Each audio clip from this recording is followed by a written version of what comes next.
बिस्मिल्लाहिर्रहमानिर्रहीम। अस्सलाम वालेकुम माय डियर डिजिटल क्वींस, कैसी हैं आप सभी लोग। उम्मीद है खैरियत से होंगी और अल्लाह ताला की नेमतों, रहमतों और बरकतों को खूब एंजॉय कर रही होंगी।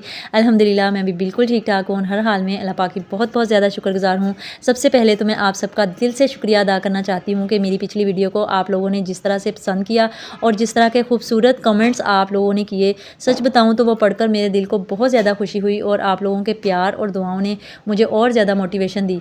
और मैं आपसे एक सच्ची बात शेयर करना चाहती हूँ कि कई दफ़ा ऐसा भी होता है कि इतने घर के काम और बच्चों की ज़िम्मेदारियों और घर की ज़िंदगी की मसरूफियात के दरमियान मेरा दिल करता है कि शायद मुझे ये सारा कुछ छोड़ देना चाहिए। लेकिन जब मैं आप लोगों के इतने प्यारे कमेंट्स पढ़ रही होती हूँ ना, तो जब मैं देखती हूँ कि मेरी बहनें लिखती हैं कि आपकी वीडियो से हमें मोटिवेशन मिलती है, आपकी बातों से हमें हिम्मत मिलती है, तो सच बताऊँ मेरा दिल नहीं मानता कि मैं ये सफ़र छोड़ दूँ।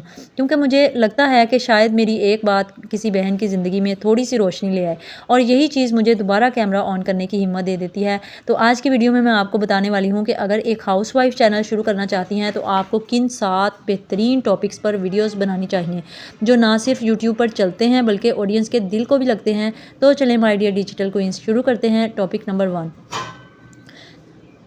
Morning routine. हाउसवाइफ चैनल के लिए सबसे बेहतरीन और सबसे ज़्यादा वायरल होने वाला टॉपिक होता है मॉर्निंग रूटीन। लोगों को ये देखना बहुत पसंद होता है कि एक घर वाली की सुबह किस तरह अपने दिन की शुरुआत करती है। आप अपनी वीडियोज़ में दिखा सकती हैं फजर के बाद उठना, घर को सेट करना, बच्चों को जगाना, नाश्ता तैयार करना और किचन को तरतीब देना। ये सब चीज़ें बहुत सादा होती हैं लेकिन यही चीज़ें लोगों को बहुत रियल और अच्छी लगती हैं क्योंकि ऑडियंस को लगता है कि ये बिल्कुल हमारी ज़िंदगी जैसा है। टॉपिक नंबर 2 है क्लीनिंग मोटिवेशन। दूसरा बहुत ज़बरदस्त टॉपिक है क्लीनिंग मोटिवेशन। हर घर में सफाई एक बहुत बड़ा काम होता है और कई दफ़ा हाउसवाइफ्स को मोटिवेशन की बहुत ज़्यादा ज़रूरत होती है। अगर आप झाड़ू लगाते हुए, पोछा लगाते हुए, किचन साफ़ करते हुए एक मोटिवेशनल वॉइस ओवर के साथ वीडियो बनाएंगी तो ये वीडियोस बहुत ज़्यादा देखी जा सकती हैं। और क्योंकि ऐसी वीडियोस देखकर दूसरी बहनों को भी काम करने की हिम्मत मिलती है और साथ में आपने एक और काम करना है कि आपने अपने जैसी अपनी नीच की बड़ी जो सीनियर यूट्यूबर्स हैं, बहुत सारी हैं, आपने उनके चैनल्स को फॉलो करना है, वो किस तरह से काम करनी है।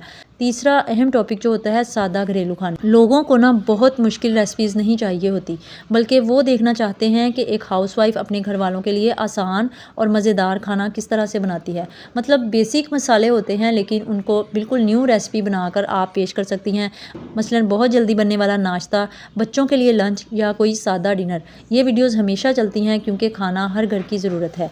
टॉपिक नंबर 4 है घर को ऑर्गेनाइज़ करना, होम ऑर्गेनाइजेशन।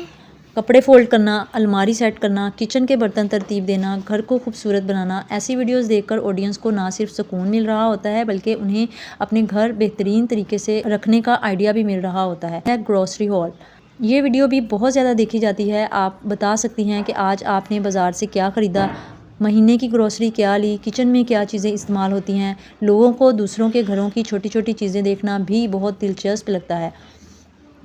हमारा 6 टॉपिक है हाउसवाइफ मोटिवेशन और ये बहुत पावरफुल टॉपिक है। आप बात कर सकती हैं हाउसवाइफ की ज़िंदगी, उसकी थकन, उसकी सेक्रीफाइसेस की और उसकी पावर के बारे में। और जब आप दिल से बात करेंगी तो बहुत सारी बहनें खुद को आपकी बातों में देखेंगी। टॉपिक नंबर 7 है रियल लाइफ टॉक। ये वो वीडियोस होती हैं जहां आप अपने दिल की बात अपनी बहनों के साथ शेयर करती हैं, मसलन ज़िंदगी के तजर्बात, घर की जिम्मेदारियाँ, मुस्बत सोच और सब्र शुक्र की बातें।